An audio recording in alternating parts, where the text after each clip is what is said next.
Hey, Hello. folks. Are we started? I think we're beginning. We are. We are. Okay, well, hello, everybody. And welcome to Chester Theater Group's I Do Q&A with our stars, Sky Monroe and Sean Lynch-Littlejohn. Having to close our theater's doors last year when COVID hit mid-season was probably one of the toughest decisions we as a board have ever had to make. We take very seriously our dedication to our community, to our volunteers, our members, our artists, everybody who thinks of live theater as an essential part of their lives. And unfortunately, we made the ultimate decision that cutting the season short and closing our doors until a time when we could once again provide theater in a safe manner was available to us. Which kind of brings me to here we are tonight. When Brendan and Sean Lynch-Littlejohn, along with Sky, came to us with the idea to put on a production of the musical I Do, and film it, we just couldn't say no. It was a great opportunity for us as a theater to fulfill our mission of supporting a small group of artists who want to work on a project, as long as they could do it safely, which I'm going to let them talk about because they really went above and beyond. As far as I'm concerned, when it came to being safe and respecting everybody's health and safety and security through the whole process, and ended up creating a pretty spectacular product. So without further ado, let me introduce Sky Monroe and Sean Lynch-Littlejohn, the stars of Chester Theater's I Do. Hey guys, how you doing? Good. How you doing? Good. How are you? I'm good, thanks. I'm good. So why don't you guys tell me, how did this idea first get started? Who's responsible? It's my husband Brendan had seen me and Sky do Tommy together at Chester last summer, summer of 2019. And after that show, he thought that, wow, you guys really should do I Do together. And I knew nothing of the show at all. And I knew one song. Exactly. What song was My cup runneth over. Okay, that's the one everybody. Okay. Yeah. And so we just kind of back and forth. We've, Zoomed together over pandemic a lot. And finally Sky came to us and was like, well, I told Chester and they're into it. So I'm pretty sure I recall moments on those Zooms, Sean, where I guess we were just catching up, right? It was before we had our karaoke stuff and all other theater stuff. And Brendan would just take the LP and go, ooh, I do. Taunting us like, come on, let's do it. And then I was like, okay, so I'm going to bring it up to Chester and we're going to do this. And you guys were like, oh okay. Yeah. All right, let's do it. So. No, it was it was great how everybody jumped on so enthusiastically with the idea, and you guys just ran with it. Was there at any time any other shows you were considering, or was it always I Do, this is the perfect fit, this is what we want to do? Yeah, it was that. Yeah. Okay, perfect. Fantastic. What were your first kind of like ideas of how are we going to do this? Because we know it's not going to be live, we're going to film it. Talk to me a little bit about that process. What were your concerns first getting started? How was it going to be different?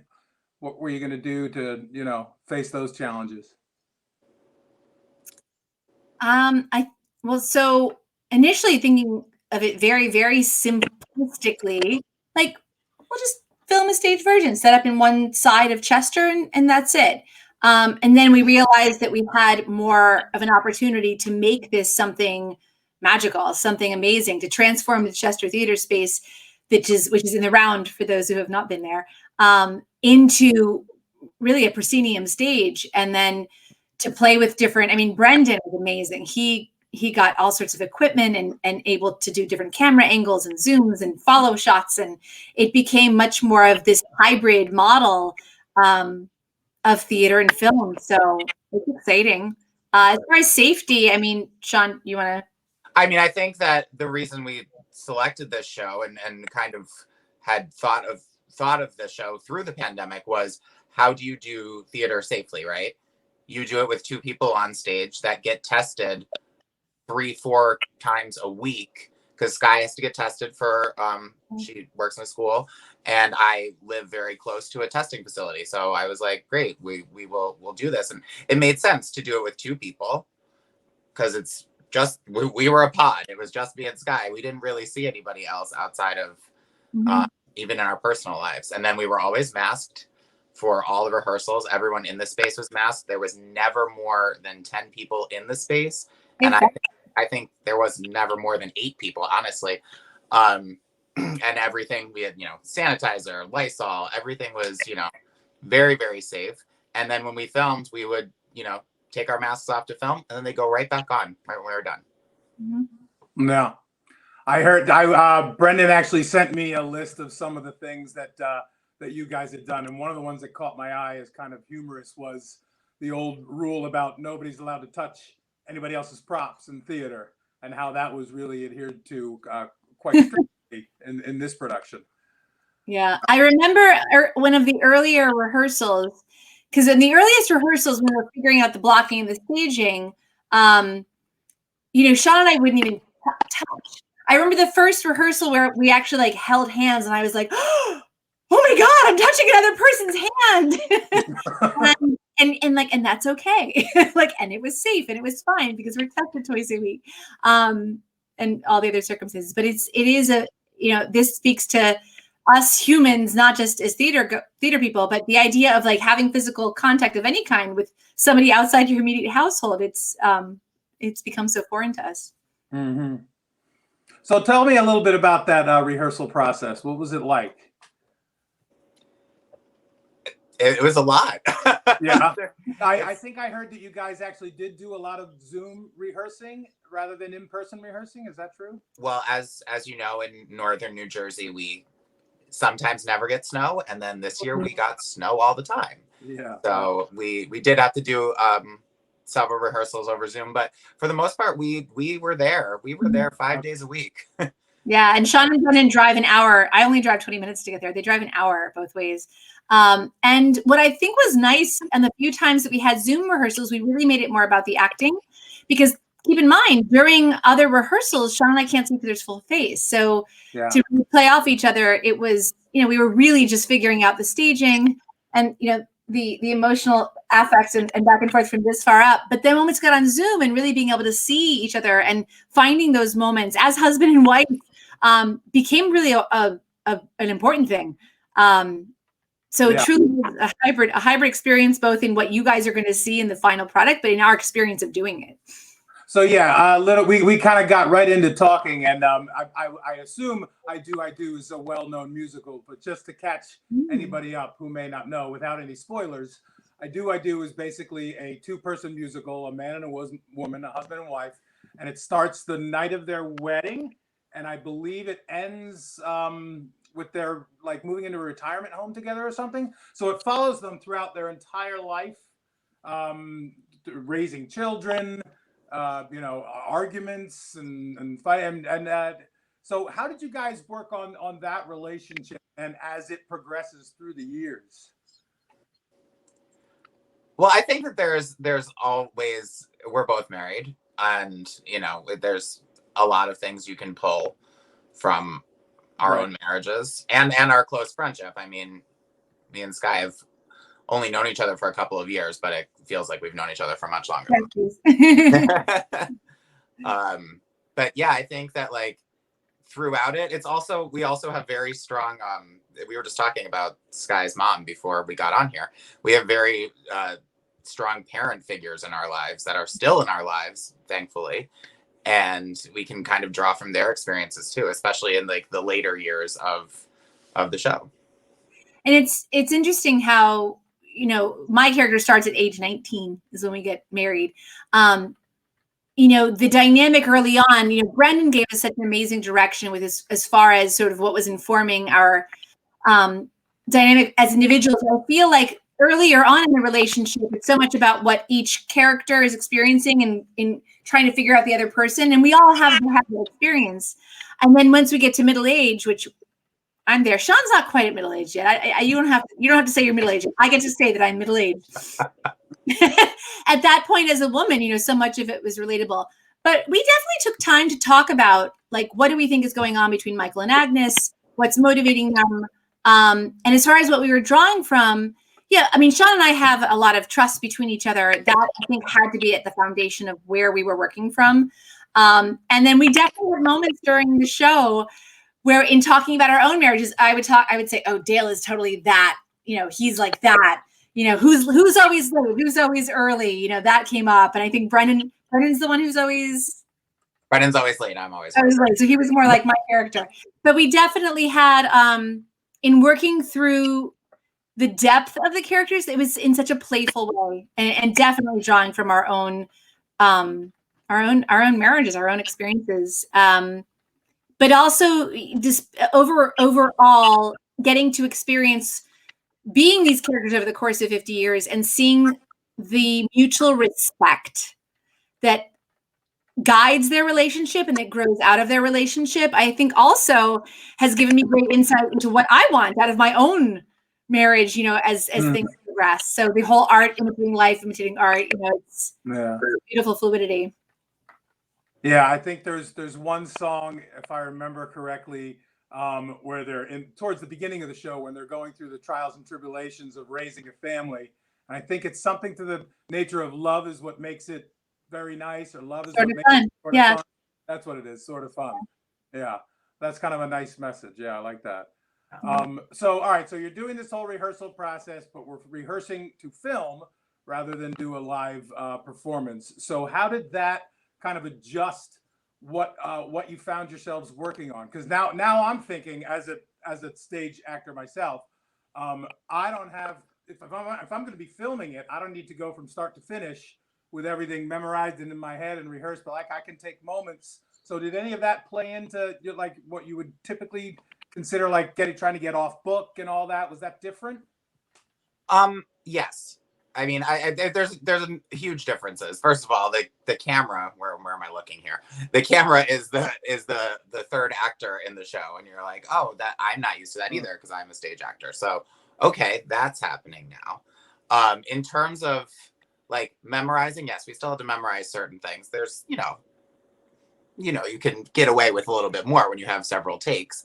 But the one thing I found interesting that I was thinking of before we were doing this was we only ever ran the show start to finish twice. Yeah, I think so. Because the way you film is it's, all over the place in terms of what we could get done in a day. So that was the biggest difference, I think.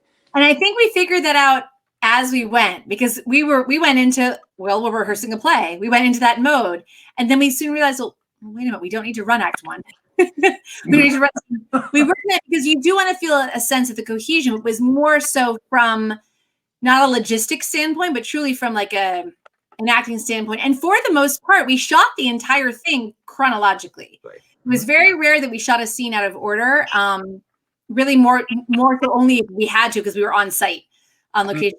And Brendan, as we were rehearsing it, figuring out the stage, and he would say to us, so I'm thinking I'm going to have this camera angle here, and then we'll also have the wide. So he would be telling us, so we had that sort of preemptive awareness of where the cameras might be. So that was a different element with regard to filming theater as opposed to just straight up theater. And how many people did you actually have like filming you guys? Just Brendan. Just Brendan with two cameras. Sometimes, and they would get moved, but he did it all. He is amazing. Still a very intimate kind of experience, a very intimate performance, which is kind of yeah. And we had, I mean, as John said before, we had, I think, no more than ever. I don't even know if it was 8. I mean, we had some amazing people who volunteered their time to help out with, I'm not going to spoil anything, but with certain stage spectacle moments. And we had Ellen on lights, and we had Jeff doing sound, and Cindy was always there, as our choreographer, and then in every capacity, because she's amazing. And Karen was always there on book and helping out, moving people, and yeah, it was. Let me do that just so that we give everybody their due time. I'll run down the list of your entire creative team. Okay, so we've got obviously Sean and Sky, who are our stars, and then Brendan Lynch-Littlejohn was the director. CTG's own real life Michael and Agnes of Karen and Steve Catron, who were your producers. Jack Bender was your musical director. I think he's done some stuff with us before. Oh yeah. Cindy MacArthur, your choreographer. Stage manager, once again, Karen Catron, double threat there. Costumes was Lily Boyle, who is also a member of our board. She does some beautiful work. Magical. The dynamic duo of Kevin Cameron and Steve Catron built your set, which I've got to say is one of the, well, certainly one of the most unique sets that will ever be built in our theater, because it was built for proscenium filming in a theater in the round. It looked incredible. And of course, as always, Ellen on our lights. Brendan also did the set design. And then I love this. Ian Fettergreen was your assistant. Is that one of the spoilers? You can't tell me what he assisted with, or was he just kind of like a kind of all around, do whatever we need done kind of guy? At some points, but no, it was definitely there was a certain scene. Again, I'm not spelling it.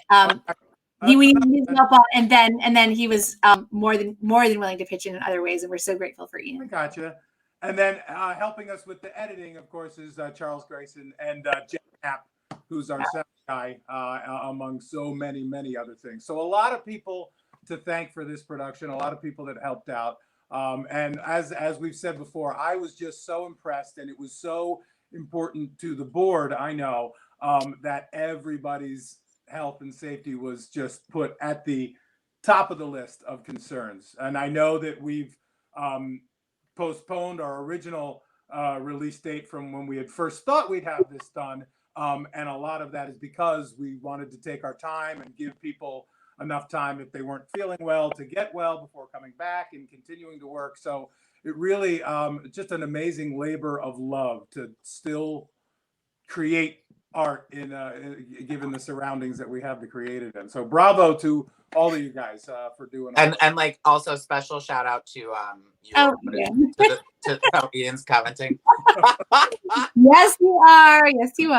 And you made it actually that was not rehearsing, that was filming at that point, and you made it very, very fun, right? Yes. So filming, were there, I mean, you had like a couple random people, maybe who were working with the lights and the sound that were in the space while you were filming, but that was pretty much it. You didn't really have an audience to perform to. No. That was different. That was, and thank goodness Cindy laughed a lot. I was like, I was like, oh yeah, that's right. That is a funny moment. Like, cause you're used to at some point when you launch your baby, right? When you are rehearsing a piece and then you launch it, it really comes alive once you have the live audience and you're feeling that energy, especially when it's the humorous moments. And we, for the most part, didn't have that. And so at one point, Cindy's like, I'm sorry, but it's so funny. And so I'm glad we were reminded of that during the filming process. Yeah. That's important, especially in a show like this, because as I remember, this is a very, very funny show. Yeah. Well, it's about marriage. It's got to be funny. The whole roller coaster. Yeah. But I think it translates well to film. I mean, part of research, I guess would call it, Brendan found a recorded off like TV movie version of this that we watched. It was horribly grainy and very difficult to watch. But I think that what we were able to do with being able to film it and like not have it be on stage, the progression of these characters is not only just shown through the acting, but it's also like we are able to costume, or Lily was able to costume the whole show instead. And I do would never be able to be costumed the way this production. Oh yeah. And I don't know how many hairdos. I mean, moving through 5 decades, I had a lot of different hairdos. Yeah. Continuity was something we all had to get very good at. Sure. Yeah. I didn't even occur to me. I'm recalling, because I played Michael in my younger years back in like the late 90s, and I remember quick costume changes were insane in this show, but that you probably could take your time a little bit because you could stop the filming and I mean, anytime we were on screen, I think you'll notice it's a different costume. Yeah. Yeah, you're because every song basically is a different stage of their life. So they're in different clothes and they're different. Yeah, it's a very, very quick moving piece. Well, I'm impressed, Chris, because Sean and I talked about, could you imagine if we did this as a live theater, how exhausting it would be? So kudos to you for doing it live. Oh, extremely exhausting. Absolutely. One of the most exhausting productions I think I ever did. But it was, I remember it, one of my favorite shows I ever did when I was younger. So let's talk a little bit about the show itself. So it was originally done by Robert Preston and Mary Martin. I think back in the 60s was one of those, right? Mm-hmm. Yeah. And now, how has it held up over time? If I remember correctly, there's more than a few songs and things that come up in the show that might not have aged as well as some of the other stuff. We made some changes, right? Sean, you want to? Yeah.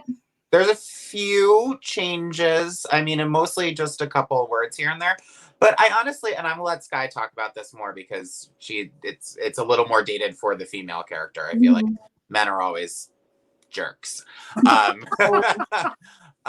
So like my stuff, I could still see like my father saying, but I did find as we were going through it and like looking at the text, I was like, these are kind of like there's little jabs at the American marriage that like are still relevant.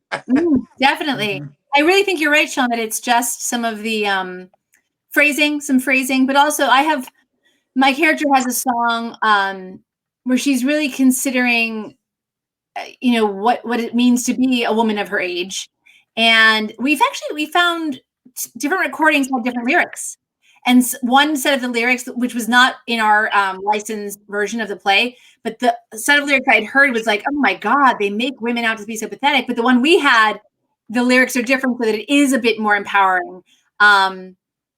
So yeah, it is. But I think there is a great deal of timelessness. Yeah, with a few little moments, but the whole thing, we debated even when are we starting it? What decade is it? When are we setting it? And we kept playing with that as well. Because the original script says it starts in Brendan would know 1890s, and so that is not what we did. It could be that you had the whole thing start in 1970, and now it has such a beautiful timelessness about it.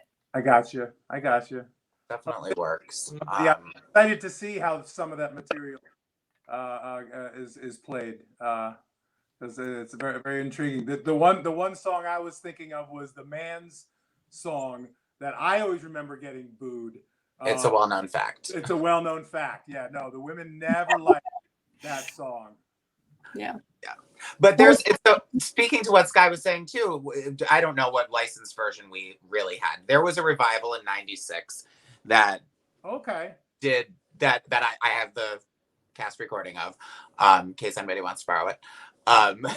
But they did change some of the lyrics in that version, and they also we did this, I think, in our version too. You'll notice, I won't give anything away, but there's a part that's usually sung by Agnes that we heard sung by Michael, and we're like, oh, that makes so much more sense if Michael sings this. So we kept that, and you'll see, but it makes him a little less of a jerk. No, it's more. It gives him a bit more of an arc to his character, and it's there are no good guys or bad guys, and I think that's the thing. People who if you've been in a marriage long enough, you're going to have moments of struggle, and in that moment, you do feel like I'm right, you're wrong, I'm the good guy, you're the bad guy. But ultimately, when it comes to making a marriage work, there's no good guys or bad guys. There's just us, right? There's just two people figuring it out as you go along, and if you start to throw around labels and be accusatory, doesn't usually go so well. I think Steve had said in the chat if people want to ask questions. Do we want to go in that direction yet, Chris? I don't know. Oh yeah, no, sure. I'm new at this, so I'm probably not. Don't worry. Yeah, I've never done that. Has anybody asked a question? We'll open it up to questions. But yes, if anybody has a question, Thanks, take Mary the Elizabeth. opportunity now to ask Sky and Sean. They're listening. I think that what you guys are sharing is very exciting. It's certainly getting me excited to see it, and I actually already was. What else did I have to ask you? I mean, so now you guys, when did you guys rap? Lily. No. Dale is Sky's My real life husband. Ooh, thank you, Ian. That's interesting. Oh, that is a good question. Did you find it easier playing younger or older than yourself? Sky or Sean, you want to take a crack at that? I think it was easier to play younger just because I remember being. Yeah. I mean, I don't think, but I didn't enjoy it as much. It was easier because I could draw on what I've experienced and that sort of naive, sass that I myself had. But playing older, I was so worried about making it caricature-y that I wanted to make sure it was. I thought of my own grandmother who always had so much grace and never wanted to be seen as old. And that's what I drew upon that. So I think it was harder. What do you think, Sean? I got you. Yeah. I mean, yeah, the younger is definitely easier. I don't know. There's also a big jump. Because we kind of played with the script to figure out where we are in age. And I feel like, and maybe I'm wrong, Sky, but correct me if I'm wrong, there's like a pretty big jump where it jumps completely over like my age right now. Yeah. And I'm like, so I'm playing two different sides and never really my character's age never lines up with my age. Yeah. So you jump from 20s to 40s. Yeah. Yeah. And I'm like, I'm not quite there yet, but like, it was like, oh, okay, I'm not playing my age. But yeah, I agree with Sky. Younger definitely was definitely easier. I mean, the old stuff was fun though. Ooh, Mary Elizabeth, you're just favorite numbers. That's a good question. Our favorite, it's tough to pick because like there's duets and then there's our solos. I do love. I love Nobody's Perfect. I do love that one. It was fun to do. It's dynamic. I don't know. That's really hard. But then I love. Gosh, now I'm forgetting the titles of songs. Nobody's Perfect. That's the one where you guys kind of like. Not to give it away, but it's like they're at that point. There's a lot of tension. I'll leave it vague. Right. I think that my favorite number. I do love that number too. I got so into I Love My Wife.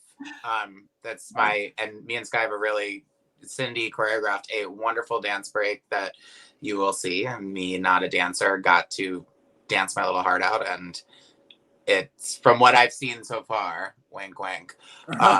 Sean doesn't like to watch himself. I do not, but I was forced I'm the same way, Sean. I can't stand watching myself. It drives me nuts. So. But I would say that's probably my favorite number, and it's my song. But me and Sky have such a awesome. No spoilers. Yep. And I also loved, for that same reason, I loved Flaming Agnes because Cindy is such a good choreographer, and she comes up with really accessible moves for us pseudo dancers, and makes us look really good. So, but it was just fun. I think the numbers I enjoyed the most, I enjoyed them because of how dynamic they were, of how much we did with it. Yeah. The levels, the more levels there are, the more I love it. Yeah, I got you. For camera versus stage. Yes. I mean, just being able to have more, knowing that there was a close-up, being able to do more with facial expressions, not being as big at times. Sometimes being big, knowing that it was depending on the shot. So, yeah. Yeah. How did you work with, since choreography is such a big part of it and there are all these big, great dance numbers you're mentioning, how did you work with that in the space as far as filming it? Did you just dance and not worry, or did you map out moments that were going to be shot from different angles? How did that work? I think that Brendan and Cindy really had a really close working relationship. Okay. And they kind of figured out what would work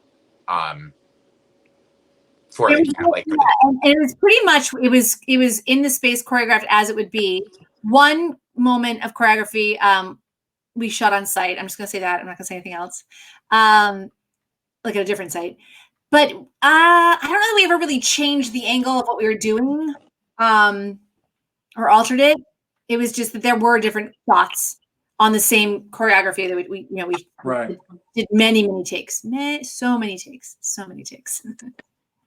The most surprising thing to you about filming versus live acting for an audience? not having an audience. Yeah, it sucks. Honestly, it sucks. Like it's so. And then even rapping. I think somebody said, "When do we rap?" We rapped. We wrapped on February 28th. Yeah, and it was sort of like, okay, it doesn't have the same sense of closure. But with filming, especially for the more emotional moments, it's like, okay, we did that take, and now we have to do it again, like in a row. And so getting to that place. Reset again. It's hard. Whereas once you're in performance mode for rehearsing, even when you rehearse, like how many times are you really doing something, the same scene, the same moment, especially if involves crying, over and over again. Like it's hard. And this is, and you're think about this as like, this is a 2-person show, and anybody that doesn't know the show, because obviously I didn't before we got into it, but the 2-person shows, are all music. There's no book scenes. There is a book scene between every song. Mm-hmm. And it's a lot. And it's a lot for 2 people.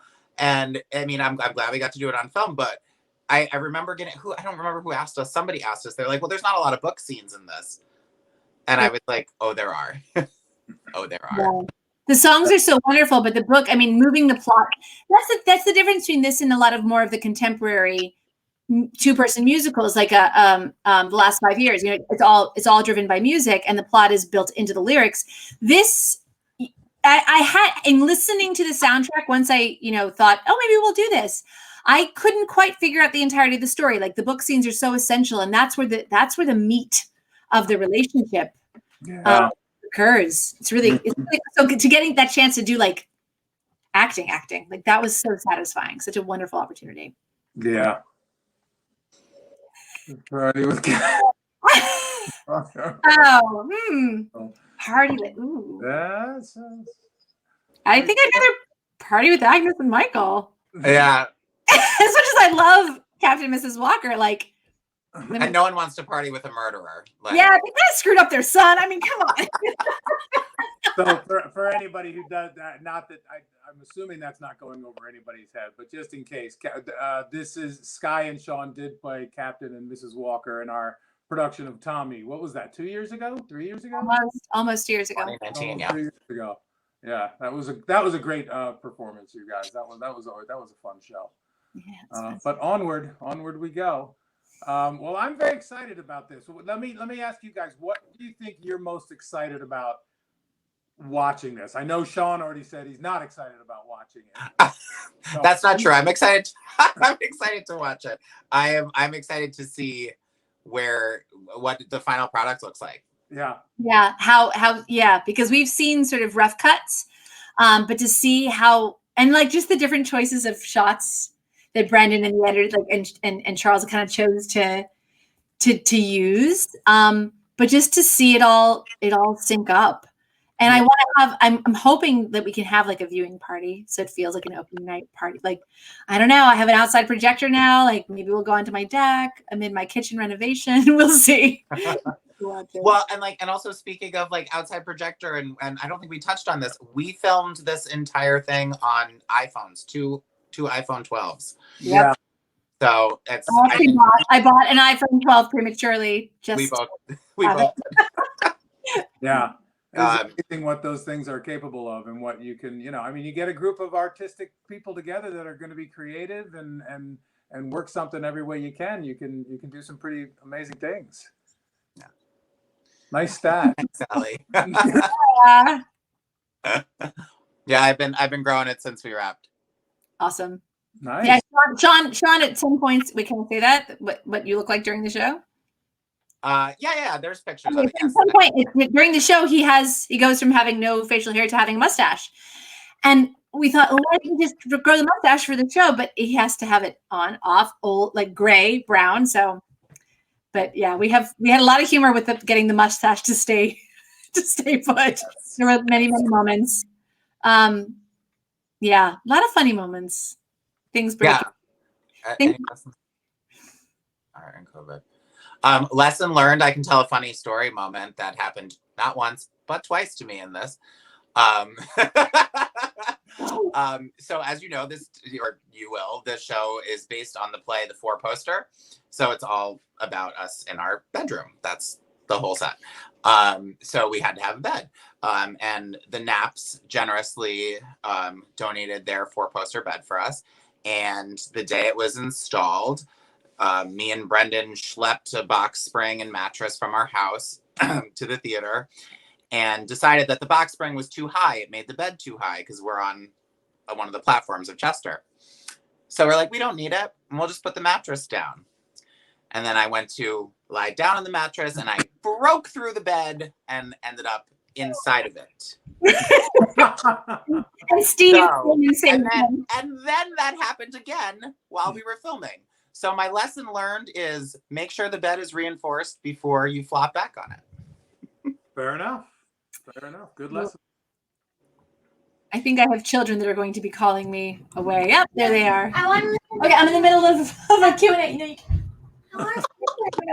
sit like that. But honestly, Mary Elizabeth, I think like the most important thing that I took away from in terms of COVID stuff is just be safe and let everybody know that you're being safe, because they're not. It's important, and we were very, very safe on this. Yeah, at one point, my daughter had to be contact traced basically, and we had to postpone. We had to put off a rehearsal. Was it filming? We've been filming. It was putting off something. But no, we were very even with the slightest chance, we didn't take any chances. Well, the amount of mutual respect that you guys clearly have and show for each other and the whole team is just, that's evident in all of that. I'll be there. All right. Well, Sky, do you need to run along? And apparently I do. I'm going to hide them. Well, I want to thank you both very much for agreeing to do this. Hey, Dale. I want to thank everybody who joined us through Sky's camera and through other means. All are welcome. And just to remind everybody to check out our website at chestertheatergroup.org to stay up to date with what we've got going on over there. There's a nice little link to a donate screen if you are so inclined. I know many community theaters could use any support that you can offer. And look for I Do, which will be streaming shortly on a computer screen near you. Do any of you guys want to have a closing statement or anything before we sign off? This was fun. Thank you, Chris. Yeah. I'm sorry Brendan couldn't join us, but Sean, do give him our love and thank him from the bottom of our hearts. He did an outstanding job directing this entire piece and bringing it together. I will. He has eat, sleep, breathed I Do since we started. And when he was on hiatus, he would get up in the morning. I would go to work. He would be working on I Do. I'd come home. He'd be working on I Do. We'd go to rehearsal. We'd get home by 10:30, and I would go to bed, and he would still be working on I Do. So, what a passionate man. No, he's a great guy. Thank you all. Thank you guys all for being here tonight. Those of you who came, making it extra special and participating in your questions or just being here and watching. So thank you. All right. Thanks, everybody. Have a great night. Good night.